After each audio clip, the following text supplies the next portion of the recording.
Galw'r aelodau I drefn. Yr eitem gyntaf yn agenda ni'r prynawn yma yw'r cwestiynau'r prif weinidog, ac mae'r cwestiwn cyntaf gan Bethan Syed. Will the First Minister make a statement on the support for Welsh women affected directly by the spy cops issue? Well, it is important that the women affected by this issue receive the help and assistance that they need. I understand that the inquiry that the UK Government has put in place is not due to report until 2023. Thank you for that response. The reason why I was asking this question was because I think that it's important that the Welsh Government reaches out to some of the women from Wales that have been directly affected by this operation STS unit within the police that did infiltrate activist groups, and then clearly those police officers acted inappropriately with those women. Lisa was with Mark Stone. She discovered this in 2010. He was an undercover policeman called Mark Kennedy, and Rosa, an anti-racist campaigner who had a relationship with Jim Sutton, Jim Boyling, who had 2 children with her. 8 women are taking action, and we have an event tonight in the Pier Head with these 2 women involved. I'm asking what you can do as a government to support these women in this public inquiry to make sure that nothing like this ever happens again to Welsh women, so that they're violated in this way, and how can we go about changing the practices within the police so that we ensure that if they do need to go undercover, that it is done in an ethical and an appropriate way. Can I first of all congratulate the member for hosting tonight's event and raising a very important issue that I suspect many members of the public are still not yet aware of. Now, it's some time, 5 years it seems, before the report will be prepared. In the meantime, however, it is important to provide services to those who have been affected. What I can say is that we do fund, of course, the Live Fear Free helpline, which is managed by Welsh Women's Aid. Those contacting the helpline will be listened to, believed and offered help and support. It provides support and advice to victims of violence and abuse, as well as their friends and relatives and practitioners. So the support is there, but it is hugely important, of course, that when the inquiry reports, that it does make robust recommendations to ensure that unacceptable practices are not repeated. Mark Isherwood. Diolch, Clywyd. The terms of reference for the undercover policing inquiry, which I think was launched in 2015 by the then Home Secretary, says the investigation will include but not be limited to whether and to what purpose, extent and effect undercover police operations have targeted political and social justice campaigners. It makes no explicit reference to the many women deceived into sexual relationships by undercover police officers. What, if any, representations has the Welsh Government made to the inquiry on behalf of women in Wales who were exploited in this way? Or, if not, are there, or can you explain what limitations on the Welsh Government's intervention there might be in this respect? Well, this ultimately is a matter, of course, for the UK Government, although it is taking a great deal of time, I have to say. In March 2015, as the member rightly says, was when the inquiry was announced. It potentially would take 8 years before it actually reports, for reasons which are not clear. The inquiry itself will be looking at the deployment of police officers in undercover roles. It has been established following the controversy surrounding the conduct of undercover officers. Now, the inquiry will make, I understand, recommendations as to how undercover policing is conducted, and will scrutinise the use of undercover officers by the now defunct SDS and National Public Order Intelligence Unit. Now, among the allegations, of course, that undercover officers took fake identities from dead children, had relationships with campaigners and fathered children. Those are on the record. It would strike me as hugely difficult to understand if the inquiry itself did not also look at those issues in order to provide a comprehensive report. Cwestiwn 2, Rhina Piorwerth. Diolch Clywyd. Wnaeth y Prif Weinidog ddatganiad am daliadau grantiau glasur. Mae Llywodraeth Cymru wedi darparu taliadau glasur i'n hawlwyr mewn modd amserol ac yn gyson. Hyd yn hyn mae dros 39 miliwn o bunnoedd wedi dal i fusnesau fferm yng Nghymru yn ystod y flwyddyn hyn. Bydd cyfnodau ymgeisio pellach ar gyfer grantiau bach glasur yn agor eleni ac yn 2019 mwyn hyrwyddo'r gwaith o adfer a chreu cynefinoedd hanfodol. Diolch am yr ateb yna. Dwi wedi siarad â nifer o ffermwyr a chynrychiolwyr sydd wedi bod yn rhoi cymorth iddyn nhw wneud ceisiadau am grantiau bach glasdur a hynny yn sgil pryderon bod taliadau yn hir yn dod. Rwan, yr ymateb dwi wedi cael gan y Llywodraeth ydy nad ydy yr taliadau yn hwyr, ac yn dechnegol mae hynny'n gywir oherwydd does na ddim amser yn cael ei osod ar gyfer o fewn faint o amser ar ôl gwneud cais yma taliadau i fod i gael ei gwneud. Rwan, o ystyried yn enwedig ar ôl geia caled iawn bod llif arian yn bwysig i ffermwyr, a wnewch chi fel Prif Weinidog ystyried cyflwyno canllaw ar gyfer gosod amserlen lle gall y ffermwyr ddisgwyl cael taliad o fod yn llwyddiannus yn gwneud cais. Allai ddweud wrth yr aelod bod rheoliadau y Comisiwn Ewropeaidd wedi cael ei newid yn ddiweddar mwyn sicrhau ffenest ynglyn â wneud taliadau. A byddwn yn meddwl bydd taliadau glastur yn cael ei wneud rhwng y cyntaf o Ragfyr eleni rhwng y dyddiad yna a hefyd ddegfed ar 20 o Fehefin y flwyddyn nesaf. So felly am y tro cyntaf bydd yna ffenest, ac yn y ffenest hynny bydd ffermwyr yn gallu erbyn taliadau. Russell George. Diolch fawr. What other schemes are available to help farmers improve environmental, bring forward environmental schemes on their farmland, other than the Glastier scheme? Well, farmers, of course, can look at schemes such as the existing agri-environment schemes. There is a small grant scheme, of course, that members will be aware of. Also, of course, Farming Connect, which can help farmers to become more sustainable in terms of their businesses. So there are a number of options available for farmers in order to make their practices more sustainable and, of course, to make their businesses more sustainable.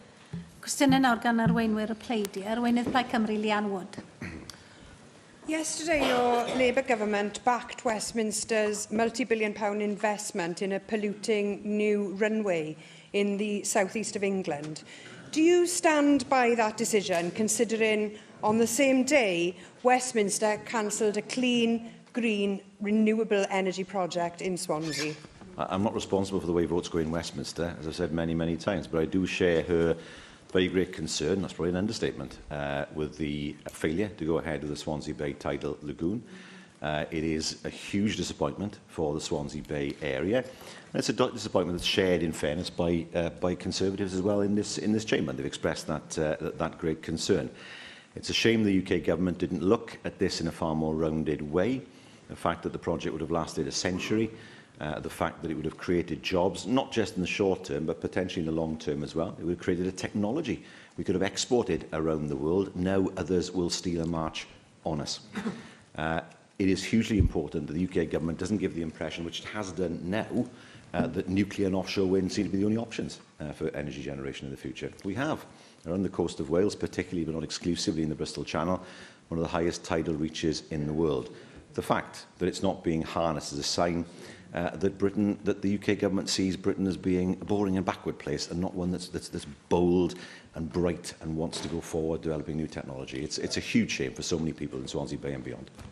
First Minister, the contradiction in all of this is shocking. Any government that is serious about tackling climate change cannot seriously take such contradictory positions as this. Not only do we see Heathrow being built, new nuclear to be funded by the taxpayer at the same, if not higher rate than the stated cost of the tidal lagoon.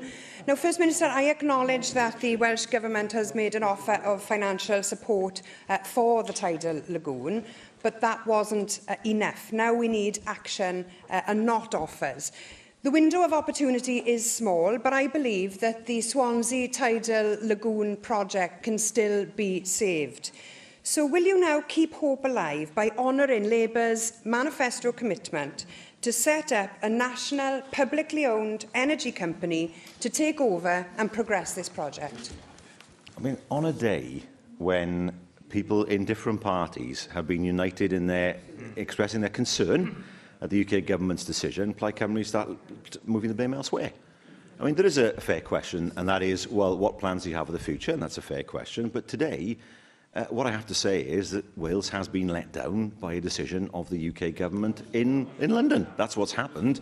we cannot fill in the gaps that they have left. They are responsible for that. They are the ones who have to explain what they have done to the people of Swansea, and we will continue to press them. Now, in the future, what plans can there be for other projects that we will look to support? Of course, the door is open. Of course, that's something that we want to do, because we believe that there is a huge potential on the coast of Wales in terms of energy generation. What we cannot do, however, is fill in enormous gaps that are left by the UK government and the UK government's responsibility. Surely she will join me today in expressing her great concern at the way this has been dealt with by the UK government. 18 months of delay despite the Henry review. The fact that this would have been a game-changing project for the whole of Wales and indeed for the world, and that will not now happen because of the actions of the UK government. So you're just going to wring your hands. You're not even going to bother trying. And remember, you promised in your manifesto that you would set up an energy company, and that could, if you were prepared to look at it, progress this project. First Minister, railways not electrified, lagoons not built, Airbus not investing. It's clear that the Secretary of State is Westminster's voice in Wales and not Wales's voice in Westminster. First Minister, Airbus employs around 7,000 people here in Wales, and their reason for reconsidering their investment in this country is our place in the single market and customs union. Now, I recognise that the First Minister may well say that he supports our membership of both, but the actions of his party indicate the opposite. Just a few weeks back, a majority of Welsh Labour MPs failed to vote on a crucial amendment that would have kept us in the single market. We now need clarity. Will you, First Minister, join with us in condemning your Labour MPs for supporting pulling Wales out of the single market and customs union, directly endangering those Airbus jobs? This is like watching somebody playing darts and deliberately trying to aim at the wall to the side rather than the dartboard itself. On a day when people from different parties have expressed concern, in different ways, of course, they have to, according to which party they're a member of, but on a day where people have expressed concern at the decision of the UK government, Plaid Cymru have left them off the hook. I'm asking you to on a day when blame should rest in the place where in Westminster where the decision has been made, Plaid Cymru are trying to turn this into an exercise in presenting themselves as being relevant, when in fact it is First Minister's questions. First Minister's questions doesn't involve answering questions about what happens in Westminster. That's one of the things that is absolutely clear. I am here to give the view of the Welsh Government. It's a matter of great regret today that as politicians from across Wales have expressed their concern at the decision taken by the UK Government, even those from within the Welsh Conservative Party have expressed their view that Plaid Cymru decided to let them off the hook. Arweinydd yr wrthblaid, Andrew R.T. Davies. Thank you, Presiding Officer. First Minister, last week the report into the tragedy at Gosport War Memorial Hospital came forward, and in particular the excessive use of opiate painkillers that potentially has led to the untimely death of at least 650 patients. Has the Welsh Government had chance to consider the report and the findings of that report and any implications for the Welsh NHS and changes that it might need to make? We will, of course, consider any reports that are relevant to Wales, and many of the issues that arise elsewhere in the UK and beyond will inform our future thinking, and officials and the Minister will look at the report to see if there are any lessons that can be learned for Wales. Thank you for that answer. I hope it will be a timely report back on that, because there are some very concerning aspects in relation to the circumstances around the premature deaths of the patients concerned. But one of the things that has come to light, certainly in press comment, is the use of Graysby syringe drivers, which basically administer opiate painkillers, either over a 24-hour period or over an hour. Now, various safety notices have been put out over the last 20 years in relation to these instruments, and in Australia and New Zealand they were banned many years ago. The NHS was supposed to have withdrawn from service these syringes in 2015. Can you confirm today whether the NHS in Wales is still using these syringes, or is the Welsh Government still investigating this? What I can say is, he's right with the media coverage of the syringes. The syringe drivers, which are called Graysby MS26 and Graysby MS16A, were loaded with capsules and programmed to release drugs into a patient's bloodstream over an extended period. They delivered drugs at different rates, and of course we know from the report that led to a dangerous overinfusion of drugs. Hazard notices were issued by the Medicines and Healthcare Products Regulatory Agency, MHRA, to ensure that NHS staff knew the difference between the models. This was also the subject of an England and Wales-wide National Patient Safety Agency publication, Rapid Response Report, in December 2010, which gave the NHS 5 years to transition to drivers with additional safety features whilst mitigating risk in the meantime. What I can say is that all relevant NHS Wales organisations have confirmed compliance with that patient safety requirement. We will be writing to health boards and trusts asking them to audit existing practice and to provide assurance that they remain compliant with this advice. And I understand that the same thing will be happening in England.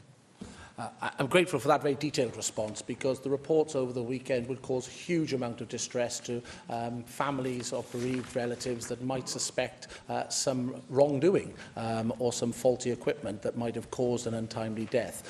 What is important is if families do have those concerns, and the numbers we are talking about run into the thousands if you put it across the whole of the NHS, because these machines were used right across the NHS in England, Wales, Scotland and Northern Ireland, that families can raise their concerns and ultimately have those concerns addressed.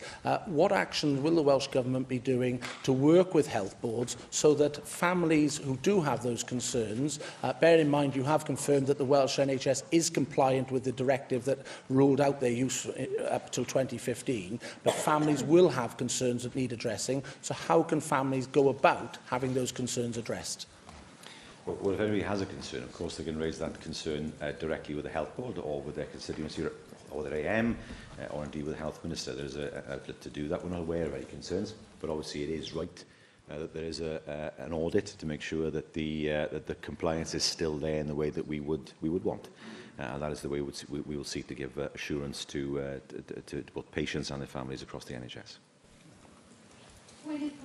Caroline Jones. Llywydd. First Minister, in the past few months have been brutal for the Welsh High Street, with many large retailers announcing closures of their stores.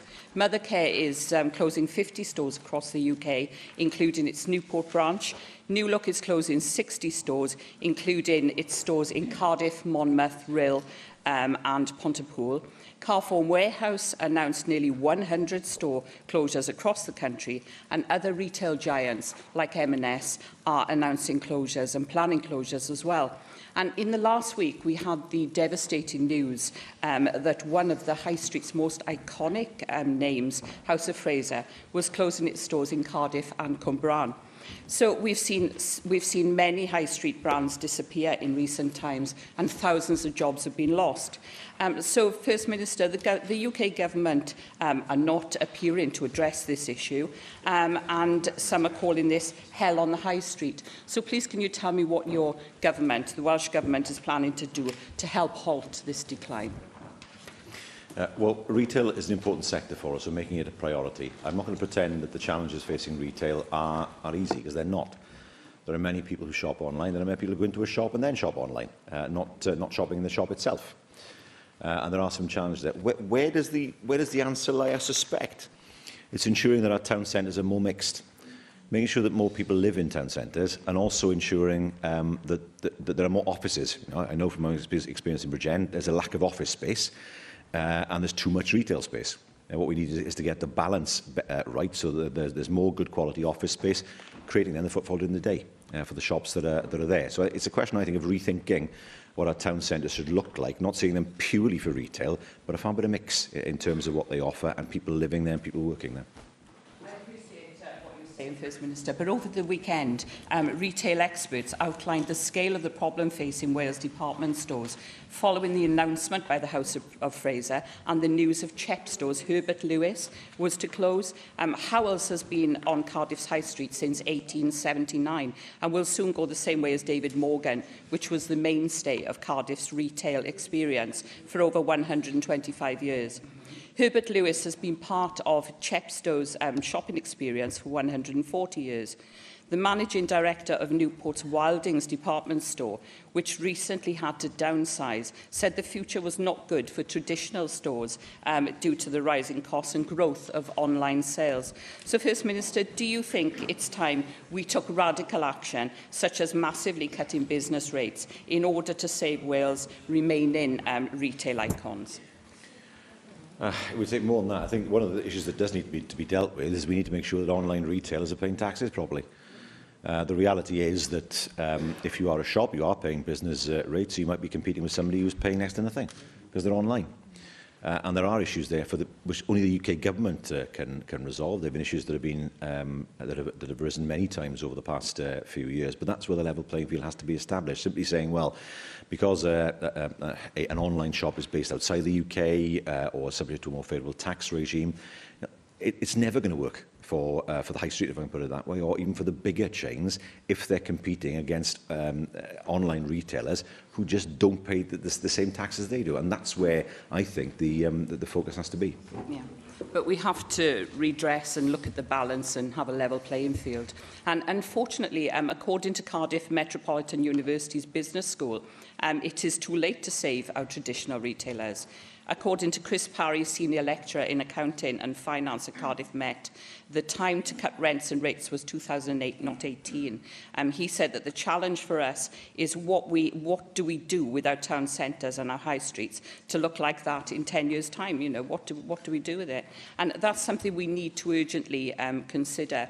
So if the exponential rise in online sales continues, and we have no reason to believe that it won't, then by 2028, many of our traditional retailers will have disappeared. So, First Minister, we have to plan for that future.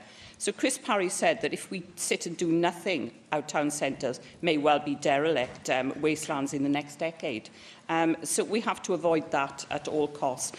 First Minister, what plans does your government have to accelerate mixed use of our town and city centres, replacing closed down stores with housing, restaurants, GP surgeries and everything else needed to true urban living?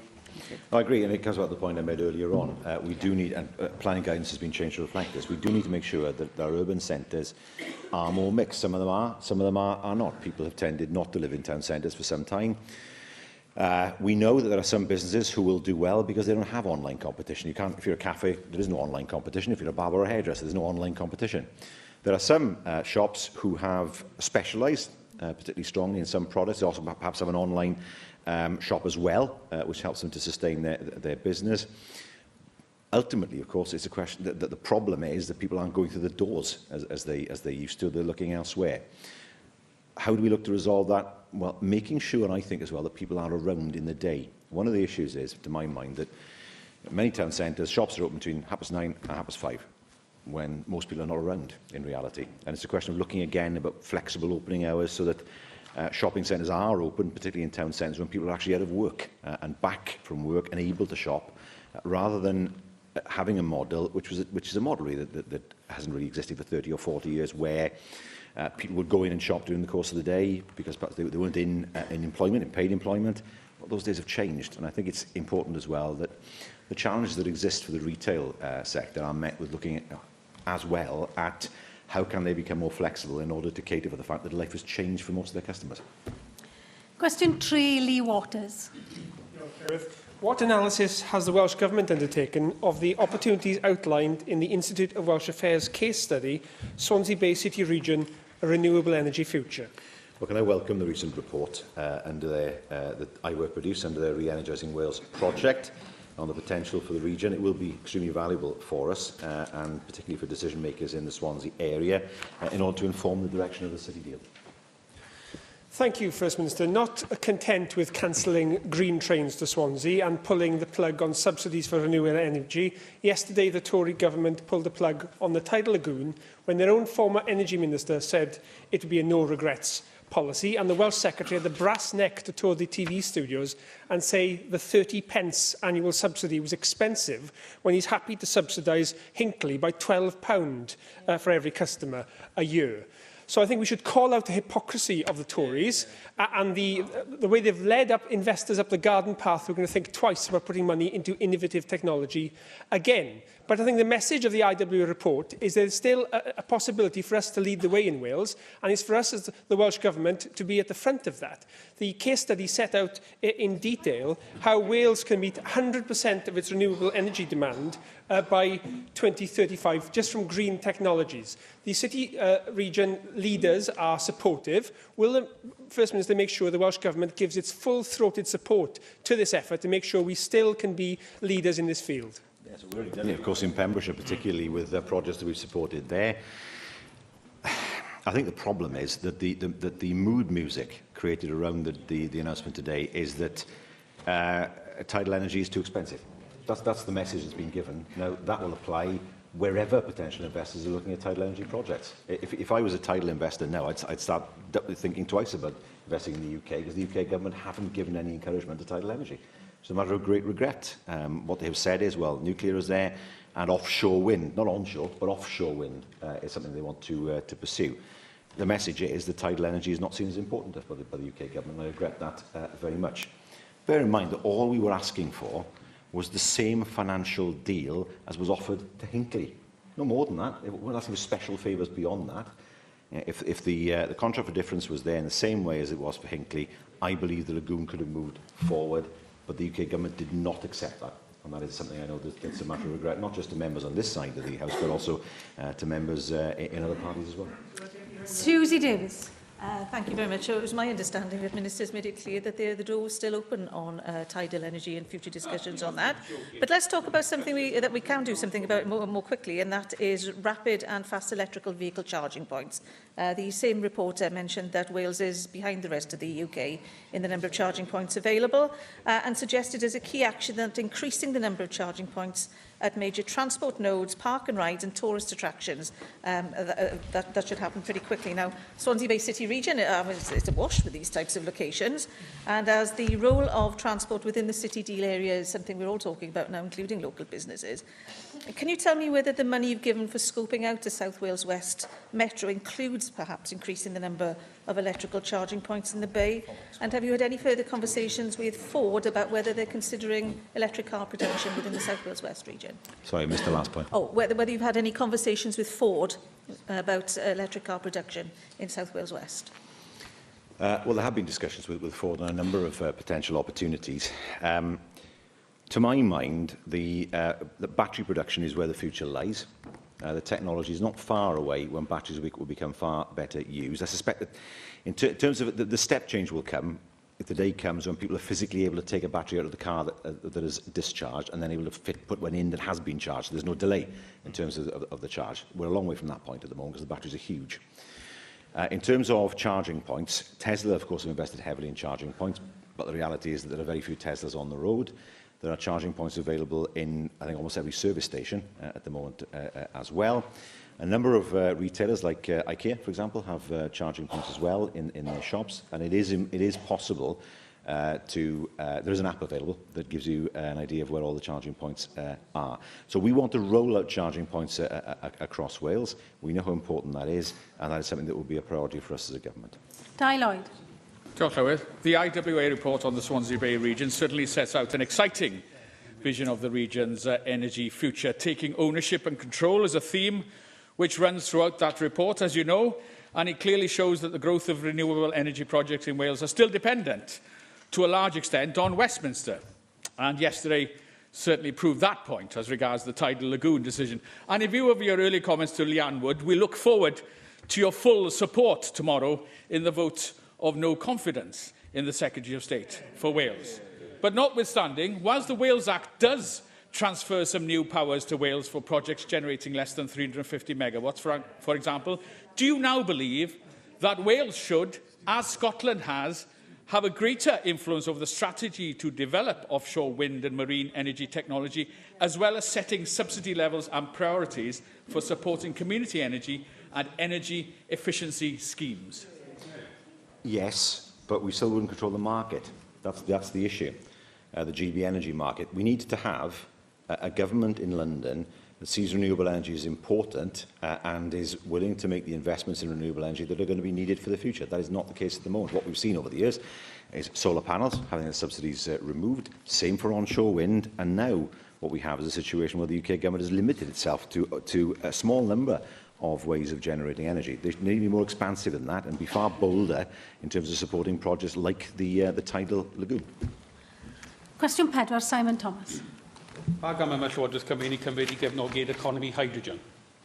Wel, mae potensial mawr o hydrogen i chwarae rôl bwysig yn ein economi gan ei fod yn ddefnyddiol o ran gres pŵer a thrafnidiaeth. Mae nifer o fentre Llywodraeth Cymru edrych ar gyfleoedd i ddefnyddio hydrogen yng Nghymru i wella ein dealltwriaeth o'i potensial. Wel, diolch am yr ateb, ond 8 mlynedd yn ôl fe cyhoeddwyd Peter Hain a Jane Davison y bydde'r M4 yn dod yn priffordd hydrogen i Gymru, a bydde erbyn hyn, ers 2 flynedd ydy'r gwir, restr o llefydd i stofio hydrogen, i defnyddio hydrogen fel fan o trafnidiaeth oedd yn cael ei dadgabeneiddio. I ni ddim wedi gweld y freuddwyd yna wedi gwirfeddu, ac i ni ddim wedi gweld nemo dim yn symud ymlaen yn ystod y blynyddoedd diwetha i ddatblygu'r potensial hydrogen, yn y hyn ni newydd bod yn trafod drwy'r brofi yma i datgabeneiddio yr economi Cymru. Ac dyma dechnoleg a dyfeisiwyd yng Nghymru, lle mae yna ymchwil a hyn y byd yn digwydd yn Baglan a llefydd tebyg, lle mae yna cyfle airaid i Llywodraeth Cymru, nid yn unig i arwain yng Nghymru, ond i arwain yn ryngwladol. A newch chi manteisio ar y cyfle yma i fod, fel wetsoch chi wrth Lian Wood, bold and brave. A ni yn, y man y grŵp cyfeirio wedi cael ei sefydlu mwyn arwain y ffordd ni'n meddwl ynglyn â hydrogen yn y pen draw. Ni wedi bod yn sicrhau bod na adnoddau ar gael mwyn dangos fel bydd y technoleg yn gweithio. Wnaethon ni gomisiynu astudiaeth i edrych ar gyfleoedd y hydrogen yn Rhondda Canon Taf 2 flynedd yn ôl. A mae argymhellion yr adroddiad hynny yn cael ei gefnogi ar hyn o bryd mwyn gweld sut fydd yn gweithio. Ni'n helpu cyngor Sir Fynwy, enghraifft, edrych ar gyfleoedd i adeiladu ar River Simple, sef cais sydd yn cymryd lle tu fewn i ardal nhw ynglyn â edrych ar danwydd ganaliadwy a hefyd wrth gwrs gweld bydde hwnna'n digwydd. 2 miliwn o bunnoedd wedi cael ei roi i River Simple. Mae hwnna'n dangos gwrs yn cefnogaeth ni ynglyn â cefnogi'r economi carbon isel lleol. Ac wrth gwrs ni hefyd yn gweithio gyda cyngor Sir Benfro a fforthradd Aberdagleddau mwyn datblygu ardal zero carbon yn ardal Aberdagleddau hefyd. So mae sawl peth wedi cael ei gefnogi lan i nawr, ac wrth gwrs mae yna llawer o potensial ar gael. Ni gwaith ymchwil hefyd, mae y rhaglen Sir Cymru yn cyllido gwaith ymchwil yn Prifysgol Abertawe mewn i danwydd hydrogen i gerbydau, a mae Prifysgol Caerdydd hefyd yn edrych ar gwaith ymchwil ynglyn â thechnoleg i greu hydrogen gwyrdd yn y pen draw. Nick Ramsey.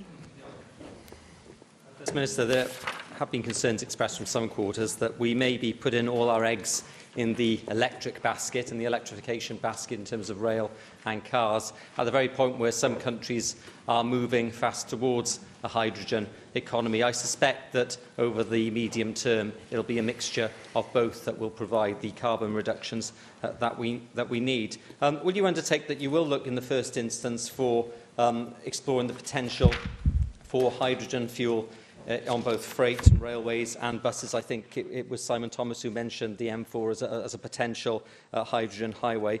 And looking beyond that, clearly we are moving down the line of electric vehicles at the moment. There are all sorts of issues for providing electric charging points in the early days of electric cars, and there are still some issues there. In the future, hydrogen cars might be much more of a reality. Have you done any provisional work in terms of developing our highways, developing the infrastructure for a potential hydrogen future, not just in the case of trains but also and buses, but also in the case of cars as well? Well, if I remember rightly, the hydrogen fuel cell was invented in Wales. So in some ways, we've stolen a march there. We must make sure that we continue to be in the forefront of this technology. We did look at the option of hydrogen technology with the train bidders during the procurement process. That wasn't something that we could take forward at this stage, but we'll continue to look at how the network can innovate in the future. If we look, for example, at the research, I made reference earlier on to the research work at Swansea University and Cardiff University, looking at how we can develop hydrogen in the future as well. It's hugely important for us to be ahead of the game in Wales in terms of the scientific research. I think there are great opportunities there in the future in terms of developing hydrogen as a fuel. And he will be aware, of course, of River Simple, the project, the trial that took place in Monmouthshire. Again, it's a question of supporting the research and supporting the trials to move the technology forward, and we'll continue to do that. Question 5, Neil McAvoy. Diolch, Llywydd. Will the First Minister provide an update on the implementation of local development plans in South Wales Central? There is complete coverage of local development plans in the South Wales Central region. The implementation, of course, of local development plans are the responsibility of each respective local planning authority. Diolch. I didn't really expect a proper answer, so I'm going to give you an update on the LDP in Cardiff on behalf of residents, because your local development plan is bringing absolute chaos. Traffic jams already go on for miles, and yet there will be over 10,000 extra cars on those roads already rammed. There's no new infrastructure in place, no new public transport, and communities will be suffocated with dirty and polluted air. GP surgeries are about to have thousands of extra patients when they are already at breaking point. New places will not be provided in doctors' surgeries or hospitals until 3,000 houses are built. You denied announcing that all this would take place. Your councillors stood in green fields, pledging to protect them. Those very same green fields are now full of bulldozers. Do you accept that you and your party have a very strange relationship with the truth? Sorry, I don't know what the allegation was there. Well, if you fail like to understand the please. allegation, then you can't I'd answer like a the ruling, question. Yeah, thank you. Andrew Davis.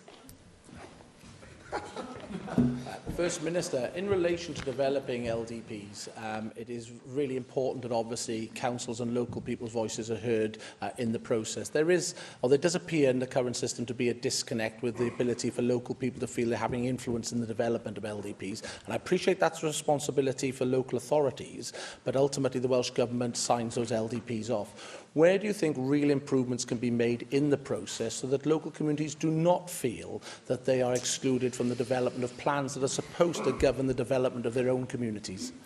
I think what's key is that people are involved in the LDP development process at the start. He will know, I'm sure, and I've had the same experience, where people will object to a planning application when, in fact, the land has already been allocated in the development plan for a particular purpose, at which point, of course, it's too late in the day in order to bring forward the objections that they would want. So I would expect local authorities to be fully engaged with the local community in the development of a local development plan. But it is hugely important now that we move on to strategic development plans. One of the issues that is correct in Cardiff is that Cardiff is a popular place to live. There is a need for more housing, otherwise house prices will go up to a point where people will be forced out of the city in order to live.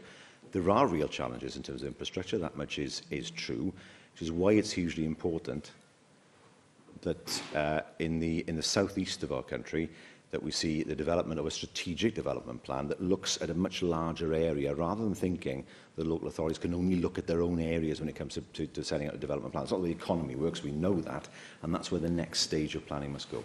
Heaven David. I agree with the First Minister. I think strategic development plans are the answer, and I'd go further to say that LDPs fail to deliver within their boundaries in areas like South Wales Central, and those authorities that stand against it then find themselves victim to speculative planning applications, which inspectors overturn democratically elected councillors on appeal, which is why I would praise the Welsh Government for its proposal to temporarily disapply paragraph 6.2 of TAN 1, the advice note to the planning inspectors, relating to the provision of the weighting of a 5-year housing land supply. However, and I've written my own response to the consultation supporting it.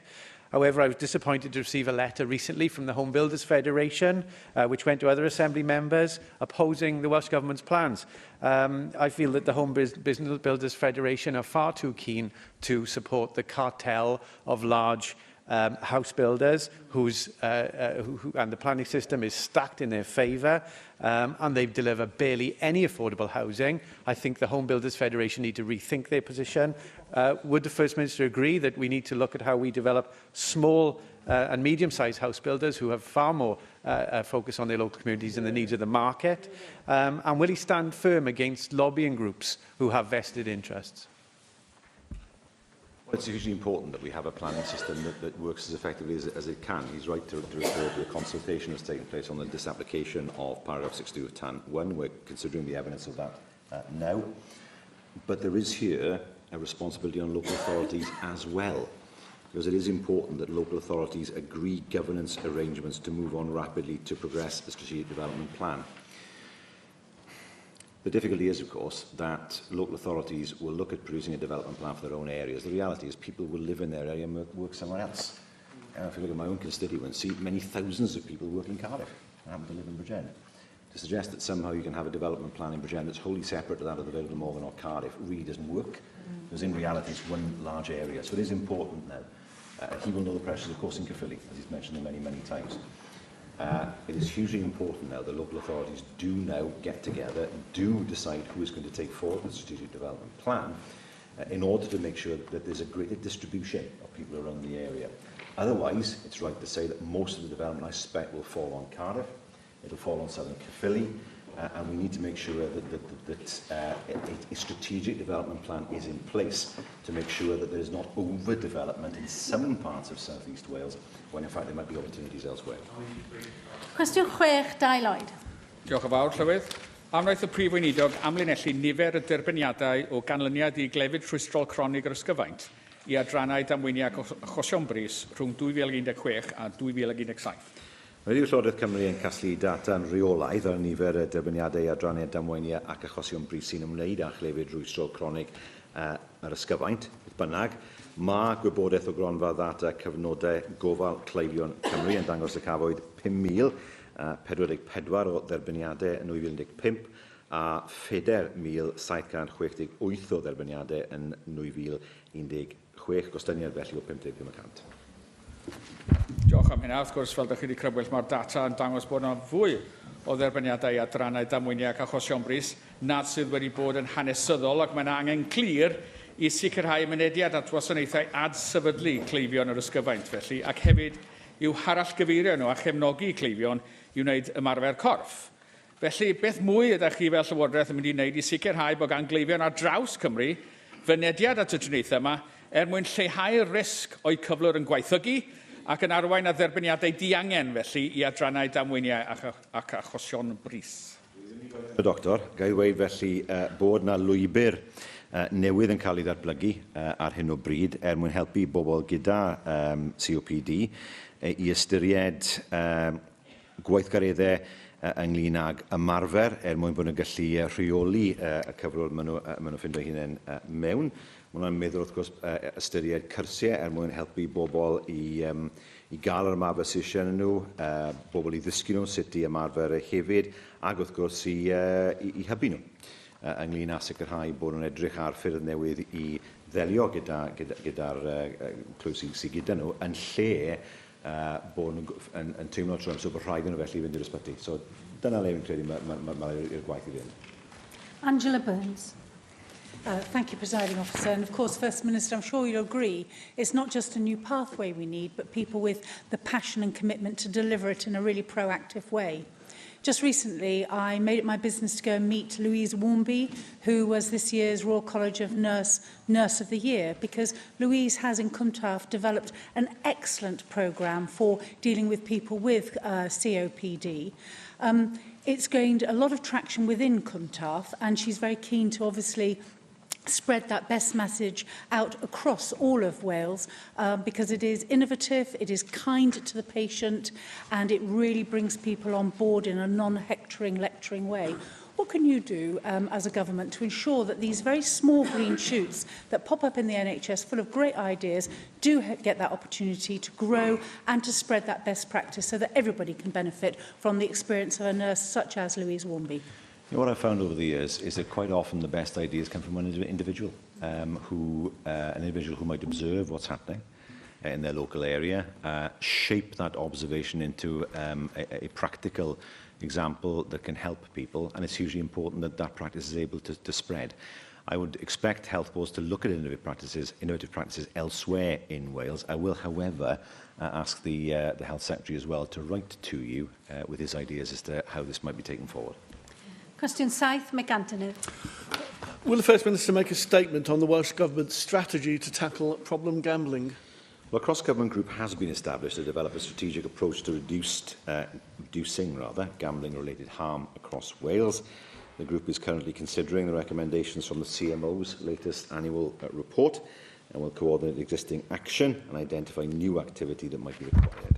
Thank you for that answer, First Minister. You will recall the number of debates we've had in this chamber over the issue of fixed odds betting terminals. And, of course, the UK government gave a commitment that they would now take measures to reduce betting on these to a maximum of £2 per bet. It now appears that it may be at least 2 years before any such legislation is forthcoming. We do have some powers within this, not as extensive, but it does seem to me that this would be an appropriate time now for Wales to take a lead and to introduce legislation at least to use the powers we do have to minimise the amount of fixed odd betting terminal bets that can be placed under our powers under the Wales Act of 2017 now, rather than wait for legislation which will take several years to arrive or may not even arise at all. Well, the member is right. The difficulty, of course, is finding time for legislation. What is a packed legislative programme? That's not to mean we do nothing, of course. And it's important that we know that there are other tools available to us in order to reduce problem gambling. I can assure the member that the CMO has made several recommendations in his annual report. The cross-government group is currently considering them, certainly as a first step to dealing with problem gambling, and we're keen to work with the CMO in order to address the problem. Darren Miller. Diolch, Llywydd. First Minister, public health enemies, like problem gambling, are things that we have the opportunity to tackle here in Wales through the education system. There were some startling statistics at the Beat the Odds conference last week that 80% of children have seen gambling adverts on TV, 70% of children have seen gambling adverts on social media, and 2/3 have seen gambling adverts on other websites. Now, whilst I appreciate we don't have the opportunity to deal with adverts per se, we do have an opportunity through the education system to educate our young people about problem gambling and the harm that it can cause to them and wider society. So what action is the Welsh Government taking through the new curriculum and other opportunities which might be presented to tackle this problem as a public health enemy? Well, I was explaining to my children last week that there was a time when cigars and tobacco were freely advertised on television, which they couldn't quite understand, but they were. Gambling was more tightly regulated. It's gone the other way. That's the problem. There is scarcely a time when somebody can watch a sporting occasion without there being some offer to make a bet halfway through the game, next scorer, even something I saw in the papers a few days ago where it would be a free bet if England won against Panama. A lot of losers there, I suspect. But the serious point is this. This has happened since the Gambling Act in 2005, and I regret that happened under the watch of my own party. I think that was the wrong decision to take, as what we have seen is the proliferation of gambling adverts that make it appear that a bit of gambling is okay, basically, a bit of this, and then that's where the problems arise. What can we do in the education system? Because we don't control, obviously, the advertising industry. Well, health and emotional well-being is a theme of the personal and social education framework that forms part of the current curriculum framework that does give schools the chance to pick up issues such as problem gambling. Financial education will be a key element within the new curriculum, something, of course, that the member Bethan Said has championed, and that will offer robust provision to help learners develop their financial skills, including the management of money. And I can say that pioneer schools are working with some of the key organisations to develop new areas of learning as well. So, yes, we can address it through the education system. We are doing that. It's going to take more than that in terms of the advertising industry as well. Jenny Rathbone. I'm delighted to hear, First Minister, you're aware of the huge dangers there are in linking gambling to sport. You do not have to, you can support your team without having to place a bet. But obviously, children have been pushed this idea that the one goes with the other. What is the possibility of introducing legislation to change the planning criteria for betting shops so that they have a specific category, and that means that we can firmly control the number of new betting shops and ensure that other businesses closing down don't then get made into betting shops? I'll ask the Secretary to write to you on that. It is right to say that we don't see a proliferation of betting shops, but that's part of the problem. Online gambling is it's never been easy to gamble. There was a time when you physically had to walk into a betting shop in order to do it. And most people didn't do that. There were some people for whom it was a lifestyle choice, but it didn't happen for most people.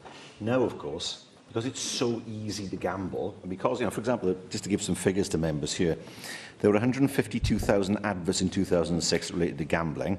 In 2012, and I suspect the figure's gone up since then, there were 1.39 million. Well, that kind of barrage of information is bound to have an effect to encourage people who otherwise wouldn't have gone into a betting shop years ago to gamble more, and then, of course, to create problem gambling. If we don't allow advertising for tobacco and alcohol in TV, why do we allow advertising for gambling? I think that's a question for the UK government to resolve. Diolch i'r Prif Weinidog. Yr eitem nesaf felly yw'r datganiad a chyhoeddi.